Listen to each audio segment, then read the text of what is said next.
కేసీఆర్ గారి హయాంలో జరిగినటువంటి అభివృద్ధిని పక్కన పెడితే కనీసం ఒక్క పథకం కానీ వచ్చినట్టు కనబడతలేదు. ఇక్కడ ఉండేటటువంటి ములుగు నుంచి సీతక్క గారు ఉన్నారు. సీతక్క గారు మరి రాష్ట్రంలో ఆల్మోస్ట్ సీఎం అంతటి సీఎం తర్వాత ఆనాడు ప్రచార సమయంలో కూడా సీఎం గారు చెప్పడం జరిగింది.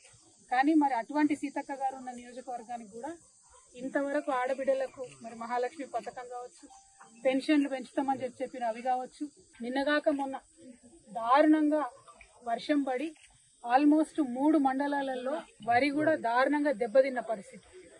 మరి కనీసం సీతక్క గారు వచ్చి ఒక రైతుని పరామర్శించి పంట నష్టం గురించి నేను ముఖ్యమంత్రి గారికి చెప్తాను, ప్రభుత్వానికి చెప్తాను, ఏమైనా పంట నష్టం జరిగినానికి ఇస్తాను కూడా మాట్లాడకపోవడం దారుణం.